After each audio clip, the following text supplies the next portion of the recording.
समाज से जाति भेद को मिटाना आवश्यक है। हिंदू समाज कई जातियों में बटा हुआ है। इस प्रकार की बातें हमें रोज सुनने को मिल ही जाती है। आज हम कुछ ऐसा समझाने का प्रयास करने वाले हैं जो शुद्ध रूप से सनातन हिंदू धर्म का आधार है, किंतु दुर्भाग्यवश उसे तोड़ मरोड़कर ऐसा रूप दे दिया गया है जिससे समाज में मतभेद उत्पन्न हो गए हैं।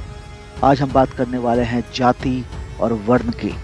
हम में से कोई भी व्यक्ति जो इसे सही ढंग से समझ ले, उसके लिए सामाजिक भेदभाव का कोई महत्व नहीं रह जाएगा।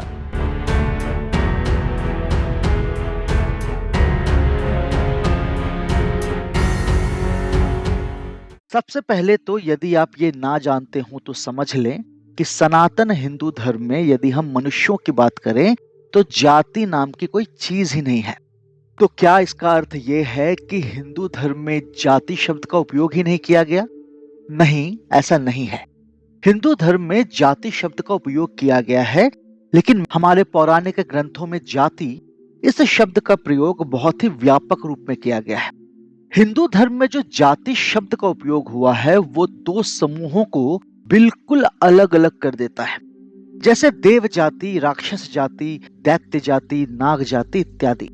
उसी तरह मनुष्य जाति भी एक अलग समूह है जिसमें हम सभी मनुष्य शामिल होते हैं, लेकिन मनुष्य जाति के अंदर किसी अन्य जाति का वर्णन हमारे किसी भी धर्म ग्रंथ में नहीं दिया गया है। वास्तव में हम मनुष्यों की जाति जिन चार भागों में बटी हुई है वो वर्ण व्यवस्था है, ना कि जाति व्यवस्था। वर्ण और जाति में उतना ही अंतर है जितना पृथ्वी और आकाश में है। यह तो हम सभी को पता है कि समस्त सृष्टि की उत्पत्ति परमपिता ब्रह्मा से हुई है। उनके 16 मानस पुत्रों में से एक थे महाराज मनु, और उनसे ही हमारा जन्म हुआ माना जाता है, और इसी कारण हम मानव अथवा मनुष्य कहलाते हैं। हमारा यही विशाल समूह चार भागों में बटा है जिन्हें वर्ण कहा जाता है। वर्ण व्यवस्था चिरकाल से हमारे सनातन धर्म में है, किंतु आधुनिक काल में कुछ मंद बुद्धि व्यक्तियों ने वर्ण का अपभ्रंश कर उसे जाति के रूप में परिभाषित कर लिया, जिससे ऊंच नीच की समस्या उत्पन्न हुई।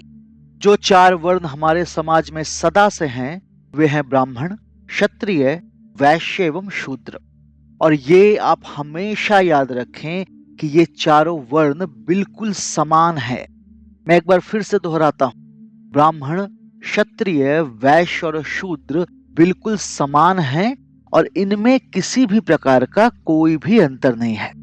अब यहाँ एक प्रश्न आता है कि यदि इन चारों वर्णों में कोई अंतर नहीं है तो फिर समाज को इन वर्णों में बांटने की आवश्यकता ही क्यों थी?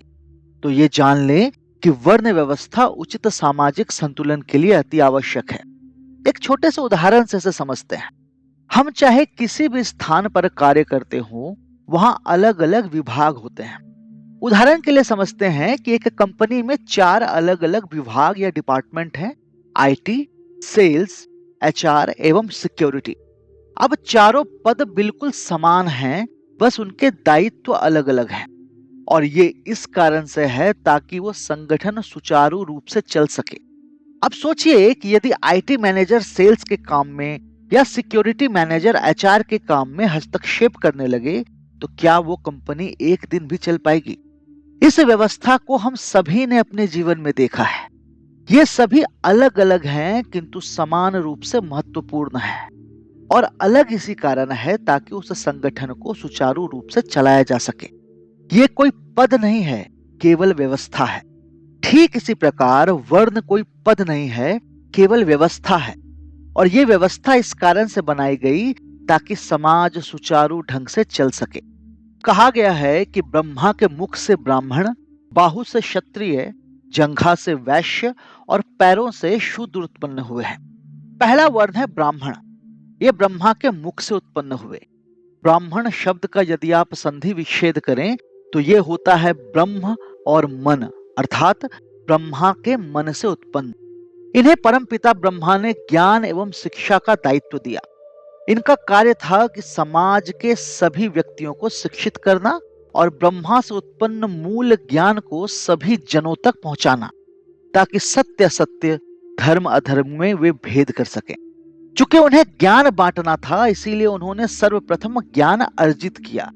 दूसरा वर्ण है क्षत्रिय, और ये ब्रह्मा जी के बाहु से उत्पन्न हुए, जिन्हें ब्रह्मा जी ने समाज की रक्षा का दायित्व दिया।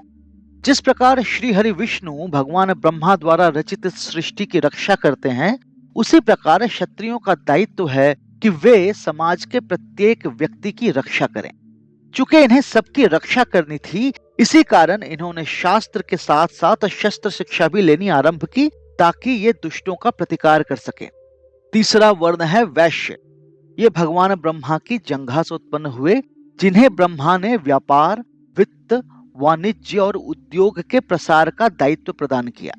बिना अर्थ अर्थात धन के कोई भी समाज उन्नति नहीं कर सकता, और इसी कारण इनका दायित्व व्यापार और धन का सृजन करके उसे समाज के कल्याण के लिए खर्च करना था। इसके अतिरिक्त समाज के अन्य वर्णों के व्यक्तियों को रोजगार प्रदान करने का दायित्व भी इन्हीं का था।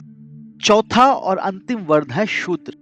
अब जो मैं बोलने जा रहा हूं उसे थोड़ा ध्यान से सुनिएगा, क्योंकि आपत्ति शूद्र पर ही होती है, और लोग आपत्ति इसीलिए करते हैं क्योंकि उन्हें इसका सही ज्ञान ही नहीं होता। शूद्र भगवान ब्रह्मा के चरण कमलों से उत्पन्न हुए हैं, और ब्रह्मा ने उन्हें भूमि, अन्न एवं सेवा करने का दायित्व प्रदान किया। अन्न एवं भोजन के बिना कोई भी प्राणी जीवित नहीं रह सकता। सभी मनुष्यों को अन्न मिले, इसका दायित्व शूद्रों पर ही था।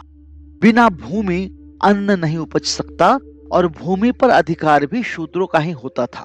अतः इसकी महत्ता को समझिए। शूद्र शब्द का यदि हम संधि विच्छेद करें तो ये होता है शुच और द्रव, अर्थात वो जिनके अंदर शुचि अर्थात पवित्रता द्रवित अर्थात प्रवाहित होती हो। आप जरा सोचिए कि इतने सुंदर अर्थ का कुछ अज्ञानियों ने कितना बड़ा अनर्थ किया है।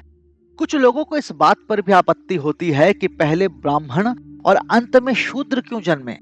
कुछ लोग इस पर भी आपत्ति करते हैं कि ब्राह्मण मस्तक से और शूद्र पैर से क्यों जन्मे।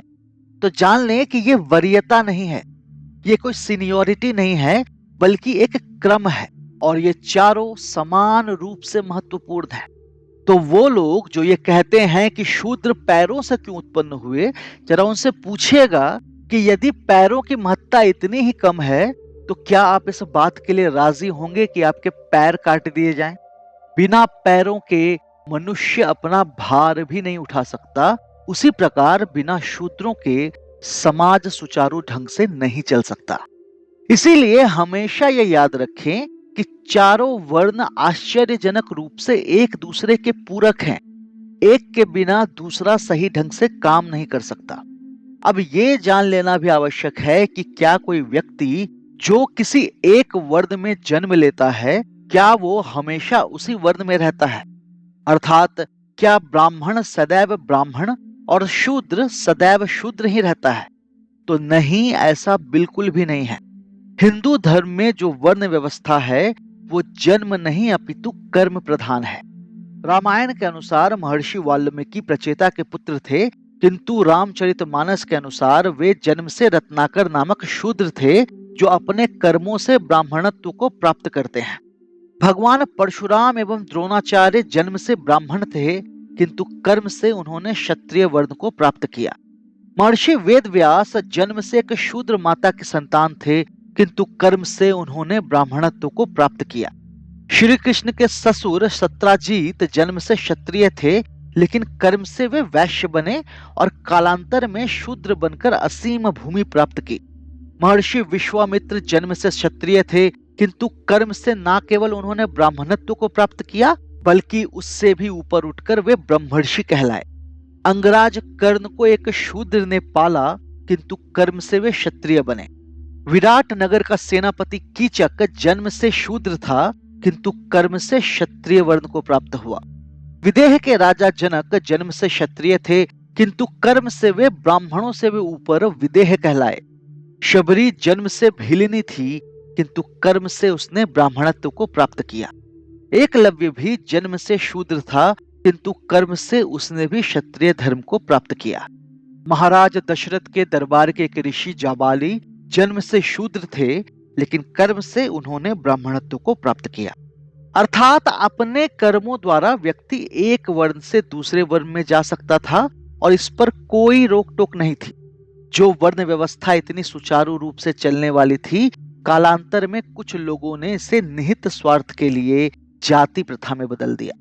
और ये भी बहुत अधिक पुरानी बात नहीं है।